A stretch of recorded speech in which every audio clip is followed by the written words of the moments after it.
It is time for the full experience. This is the show where we look at the first, the ultimate, the lowest, and the last episode of a television series in order to get a flavor of what that series is about without having to watch the entire series. We are finishing up The Wire. This is the last episode. So the last episode of the full experience about The Wire and the last episode of The Wire 30 aired March 9th, 2008. I'm Tom Merritt. He's Brian Brushwood. Okay, I got two things about going into this last episode that I did not expect. One of which was I actively didn't want to start watching it because I got seduced into giving the whole series a rewatch. So I'm right now in the middle of season 3 right now, and I didn't want to jump to the end because I was afraid that I'd feel like it was all completed and I wouldn't want to keep doing my rewatch. And there's a little bit of that happened, and I'm sure we'll discuss it.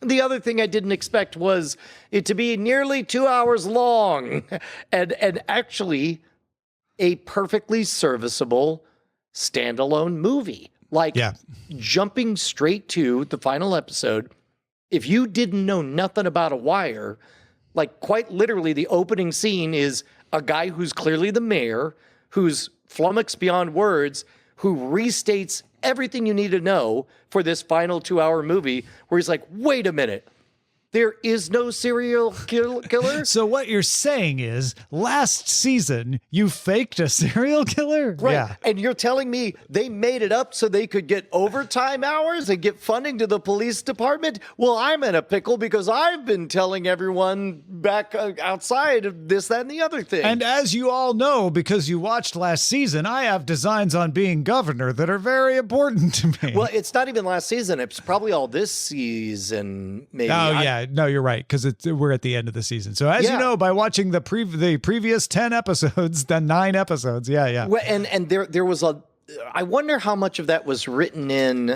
basically with the assumption that, okay, some number of people are going to watch the series finale who fell off of watching the full series and just would appreciate a little bit of fill-ins here and there. There was a little more in the series just from our full experience slice that I had forgotten it was still part of television in the 2000s. It had not liberated itself as much as maybe I thought it had. HBO was always more liberated from the normal television cycle than the rest of television. But it's not quite as liberated from the television cycle as a modern Netflix show, which is like, we assume you can watch any episode anytime you want, so we're not going to bother giving you those recaps. Whereas this is like, we know most of you are still just at the mercy of it being on. Maybe you have a DVR, but a lot of you don't, so we need to make up for that. It was really, really fun for a show that is as much about the technology of various times. Like they deliberately, season 1, start with a throwback technology to the 90s. But at the same time, this is the transition from, CRT monitors and 4:3 standard definition. And now at the end of this, you see screens that are in 16:9 flat screens and so on. Well, and this episode aired less than a year after the first iPhone arrived. That's great. Well, and even when they showed an HD TV, I don't know if you caught this because I think I was one of the 12 people who had an actual high definition CRT screen, which was giant and nearly 200 pounds, and I think all of 34 inches end to end. That was what they had in the background of some of the shots on there. This was a wildly engrossing experience, and I enjoyed watching it on 2 levels. Imagining for anybody playing along with the full experience at home of like, what if this is all you got? Awful lot of references to specifically first episodes of seasons. And also that final scene with McNulty where they're doing the wake, which we'll talk about the coincidence of that in another program in the after show. But I had just gotten to the episode where they had an unironic wake for an actual fallen fellow police officer. And they covered most of those beats in there. But I don't know, this whole experience I loved, and I kind of love that I was forced into watching it out of context because I saw it way differently than I would have seen had I gotten all the way to it naturally. And I stuck to just the 4 this time. Now, granted, I've seen it before, so I have a few more connections than somebody just watching these 4 episodes would have. But I was surprised how much these episodes connect with each other. Like, we just saw the mayor as a board member in one of our full experience. Like, he was like, so tell me what this Amsterdam thing is. I'm just trying to wrap my head around it. Now he's the mayor. They mentioned the human traffickers at one point in an explanation. And we're like, oh yeah, I know those. We saw the introduction to that whole situation.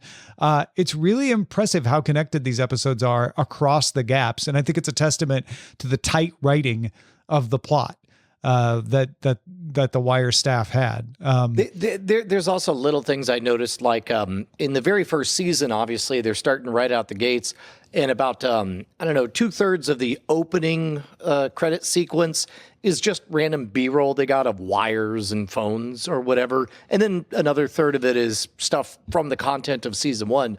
But by season 5, I think almost everything in the montage is maybe it's like 20% B-roll they got. The rest is all from just fast cuts of various moments. Yeah.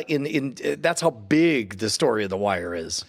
I was a little surprised that we get a typical series finale ending from The Wire.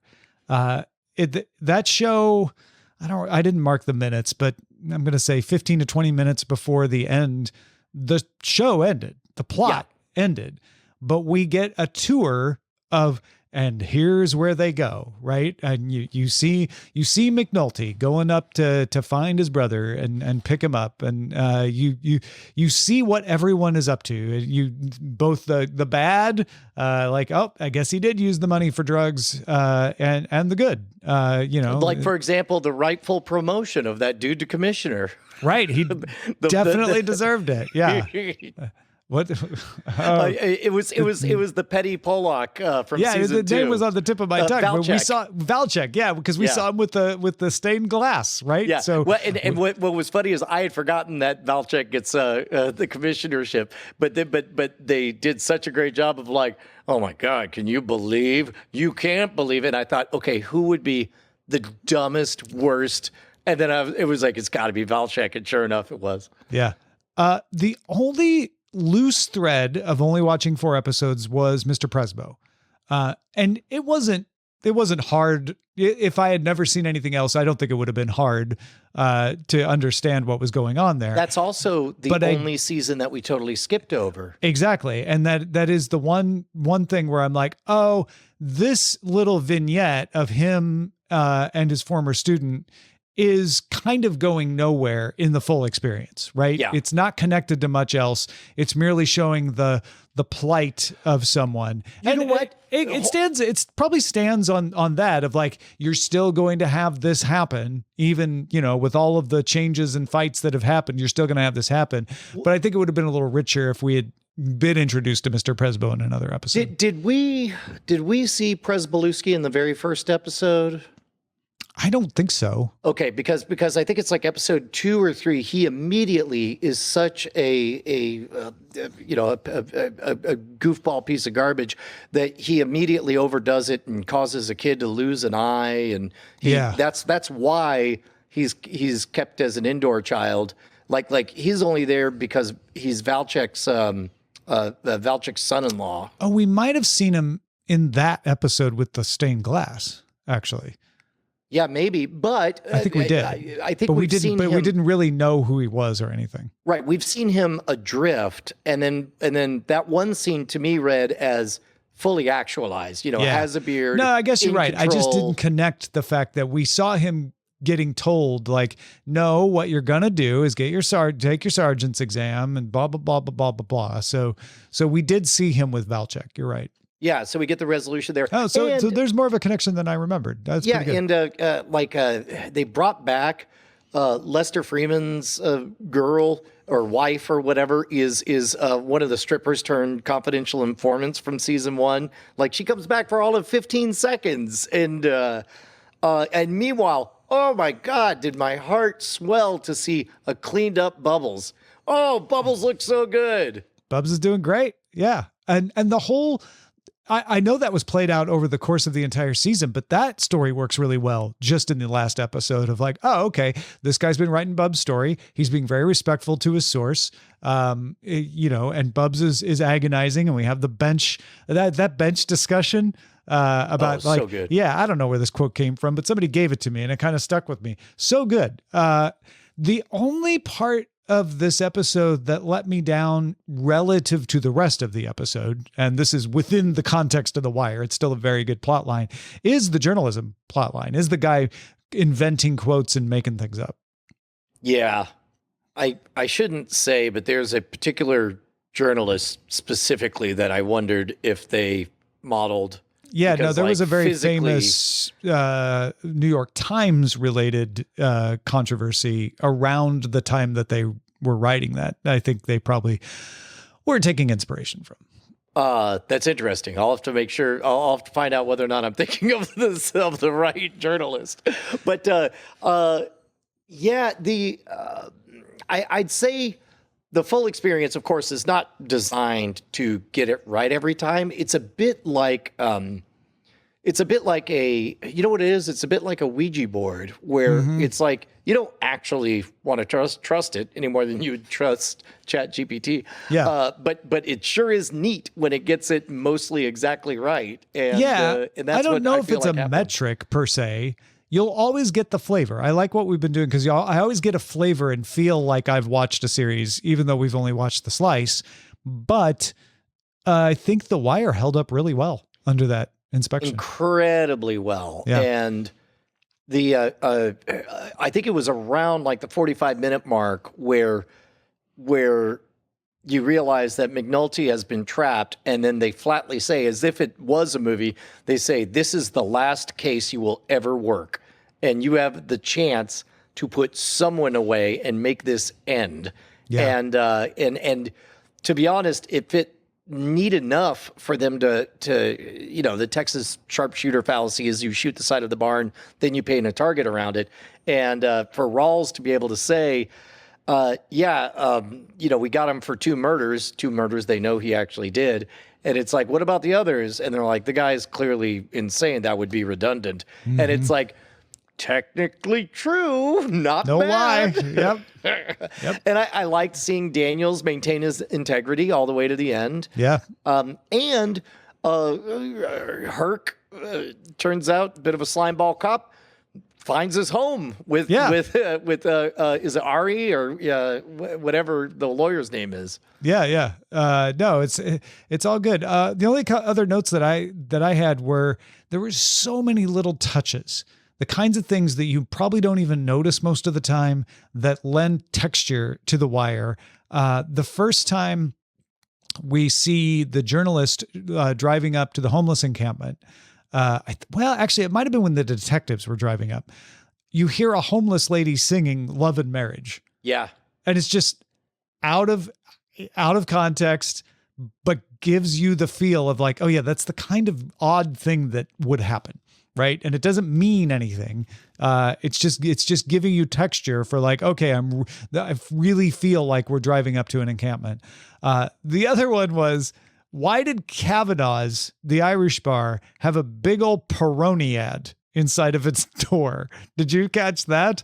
I didn't. Oh, because that's an Italian beer. That would be weird for an Irish bar to have that ad. I'm not saying that an Irish bar with a bunch of Italian customers might not put a big Peroni ad in the door. It might be genius. And maybe that happened in that place in Baltimore, but it also made me wonder if that was a, Italian restaurant that they used and put a Kavanaugh sign over the top of. That would be interesting because I actually was wondering if the Kavanaugh, like I was looking at the awning trying to figure out like, okay, did a set dresser just throw that on there? Yeah, right. You know, that logo, or is that a real place?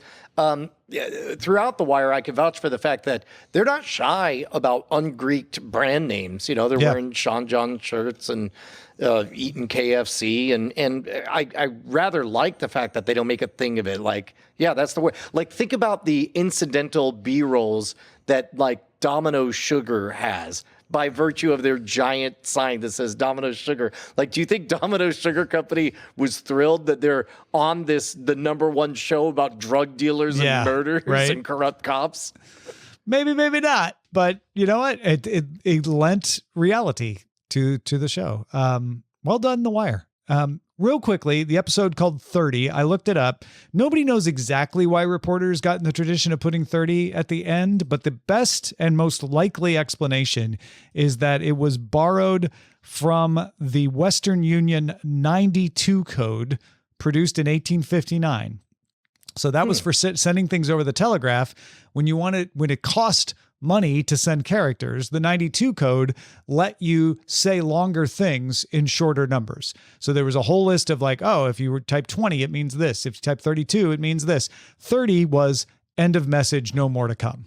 And so it makes sense that would, like a reporter filing over telegraph would end with 30 for that reason. Did we last week talk about the TK as to come in first draft? I don't think so. Scripts? No, I don't remember us talking about that last time. I'm reading Stephen Pressfield's work on how to write, and you know, he's got Nobody Wants to Read Your S Word and a bunch of really good essays. But he's explaining how rather than take the time to come up with a good name, you just title a character Bad Grandfather and then TK next to it, TK being short for to come. And you intentionally misspell it so that way you don't nobody mistakes it for actual copy on there. Similar to you would misspell graph as graf, like, oh, you're going to put a graph in there. But I love all those secret codes. Like, I believe it was from Diner Cars where 86 was code for cancel that order.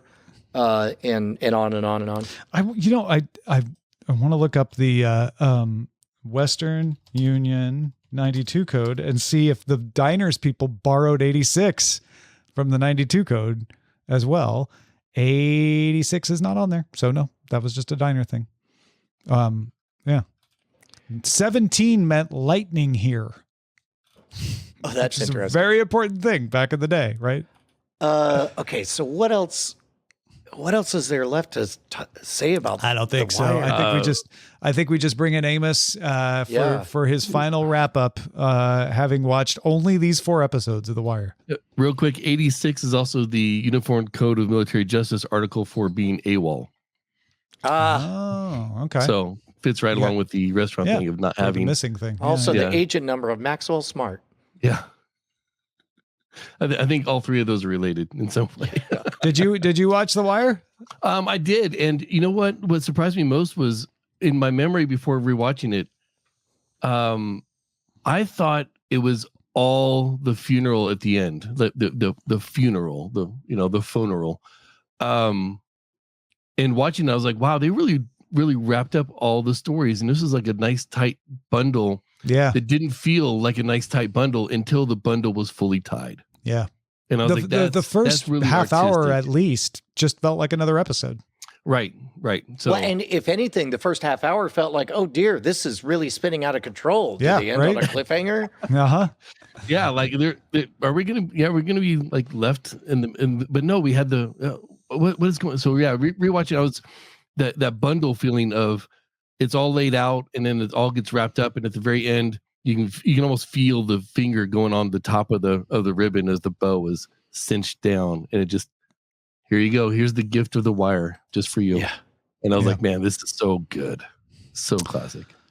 Well, that is it for The Wire. We write our own 30 underneath the full experience. We watched episode 1, The Target, the highest rated episode, the ultimate episode, season 3, episode 11, Middle Ground, the lowest rated one, season 2, episode 1, Ebb Tide, and the last episode, season 5, episode 10, 30.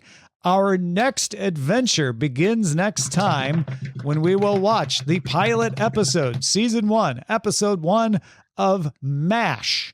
MASH was a TV show about the Korean War and doctors trying to save lives in a war zone. You've probably heard of it.